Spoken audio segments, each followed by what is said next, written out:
Hey, it's Andy. Welcome back to the channel. Today I'm here with Ben Kellogg. Ben is the owner of Ben's Motorworks. He's a pilot and aircraft mechanic and also an inspector. And Ben's going to walk us through what it takes to become an aircraft mechanic.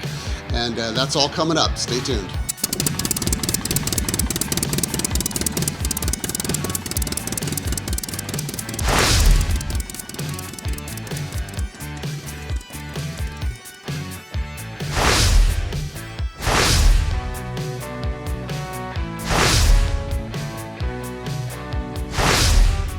Aircraft mechanic, first and foremost. Once you become a mechanic for a minimum of 3 years, you're eligible to become an aircraft inspector. There's a large test involved with that. And then once you become an inspector, you can then do aircraft inspections. So here at Ben's Motorworks, we do aircraft maintenance and aircraft inspections, as well as restorations and general repair work on aircraft. So how would I describe what I do? Well, again, first and foremost, we're aircraft maintenance. So when somebody has a problem with their aircraft, for instance, when they're doing a mag check and their engine is running rough, they call us up, hey, I have a problem. And then we diagnose the problem and then we repair it. It's kind of just like your car. You know, aircraft need oil changes and general service just like your car, except it takes a different kind of mechanic, different qualifications and certifications. But yeah, I'm just a general mechanic, like a car mechanic. It all started when I was in my early teens and we had a dirt bike at home that wasn't running. I wanted to fix the bike and I asked my dad if I can work on it and he said no. So what is any young kid gonna do? He's gonna do opposite what his parents say. So I didn't work on our motorcycle, but my friends let me work on theirs, and I got good at it. And I was also, I had remote control cars at that time, and I'd crash them and break them and go mow some lawns to make some money to buy some parts. I get it running again, and then I'd crash it and wreck it. Well, in this time, I became very mechanically inclined and good with tools. My parents got me a nice tool set for my birthday one year. Fast forward in my senior year of high school, I'm playing football. My football coach is my wood shop teacher, and a recruiter for an aircraft mechanics school comes in and wants to give a lesson on aircraft mechanics to see if they can convince some kids to join. And I sat through the lesson, and the only thing that I saw in that was everybody in that video had a red Snap-on toolbox. And if anybody knows anybody, a mechanic always has to have their red Snap-on toolbox. So I talked to the recruiter afterwards and I said, hey, does everybody get one of those boxes? And he said, oh yeah, everyone gets a box, a red Snap-on toolbox. Just sign up and we'll get you going. So I enroll in the school. Now aviation, it hadn't quite piqued my interest, but it was interesting and fun. And 3 weeks into the class, I get my toolbox, but it's a small black SK toolbox. I was really disappointed I didn't get my Snap-on box, but nonetheless, I really enjoyed the school.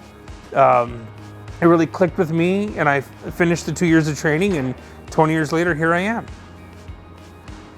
So what is reality versus what the public thinks? I think the public thinks that we may be this unattainable mechanic or unapproachable, or we're some higher level mechanic, where in fact, we're just a general people that like to work on things. In aviation, just about everything is repairable. You can take it apart, you can fix it, you can put it back together. It's not like modern automotive where you just diagnose the program or diagnose the problem with the computer and then replace the part. Just about everything in aviation is repairable. So we're no different than anyone else, except we're really good at reading manuals and following directions. I think one of the greatest things about this job is taking a vehicle that's meant to fly, that's broken and will not fly, and get it back up in the air. Here at Ben's Motorworks, we kind of specialize in restorations, and quite often we'll buy aircraft that have been sitting in neglect for 10, 12, 20 plus years and restore them and get them back in the air. And I find our greatest satisfaction is taking an airplane that doesn't work and getting it working again. So what personality type is suited to this career? I would say somebody that's attentive, someone that has good reading comprehension, somebody that's trainable, good with their hands, someone that's willing to take correction, someone that's willing to admit that they're wrong and tell their superior that they made a mistake so we can rectify it instead of trying to hide it. Because if you hide a mistake in an aircraft, it can cause an accident if it's not discovered. So I think humbleness would be your number one quality in being a good aircraft mechanic.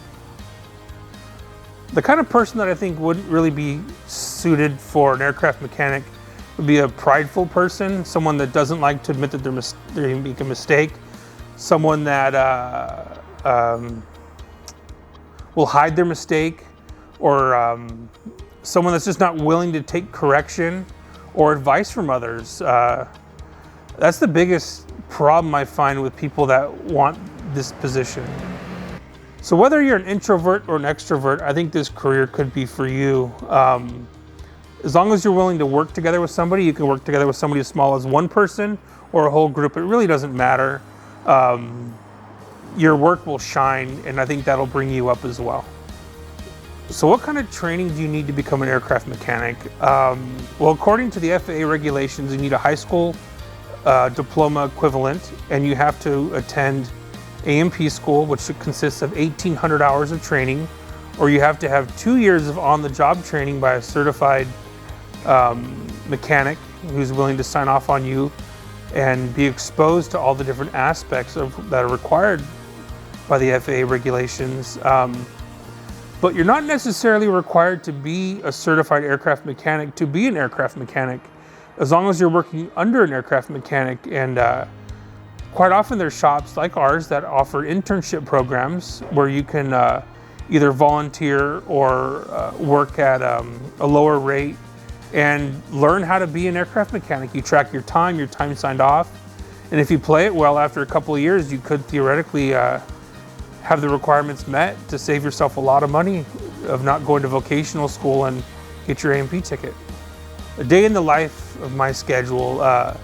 Being the owner, it's a little bit different in the sense that I have mechanics to task, I have orders to place, customers to deal with. So the majority of my day is spent at my desk. However, my technicians spend their whole day working on aircraft. So we start in the morning with a meeting to go over the plan of attack of the day. And then normally about an hour into the day, we get a phone call from somebody with something that broke over the night. And we try to squeeze them in as best we can. But each mechanic is assigned a different role. We find it best to work in a buddy system where there's more than one person working on an aircraft at a time. That way, there's someone there to help if you need someone to hold something or to give an opinion or look.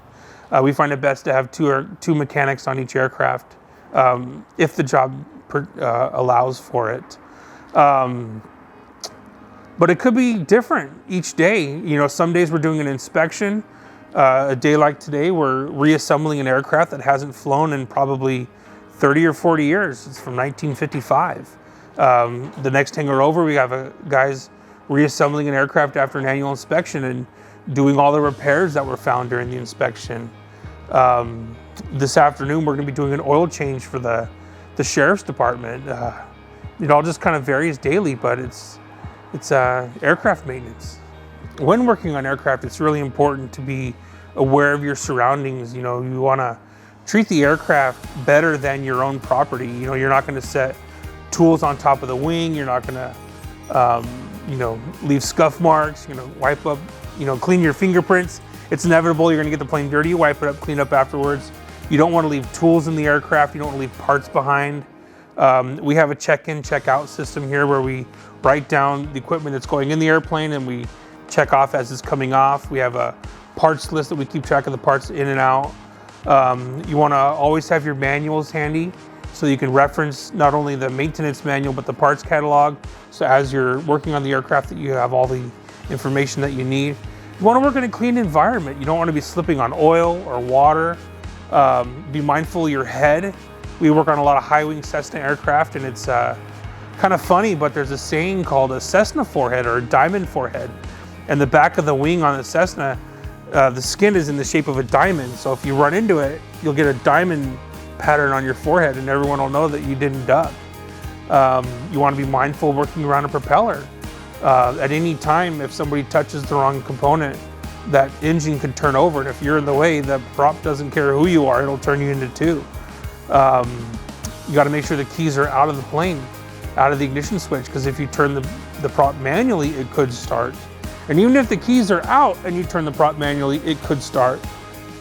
You want to be mindful of tires. When the aircraft's rolling, when I was younger, an aircraft, I was in front of it while it was moving and it rolled over my foot and it broke my foot. It wasn't a very big aircraft, but it was big enough to break my foot. And I think twice before I walk in front of a plane now. You want to be mindful of the ground, make sure there's no parts on the ground that can get sucked up by the aircraft, or if you're working around turbine engine aircraft, you don't want to get sucked into the intake. It happens. You just got to be really mindful of your surroundings and treat the aircraft again like it's the most important thing in your entire life that you're ever going to work on, because truly it is, because it will have people in it, and those people are important. You don't want them to have any problems or accidents.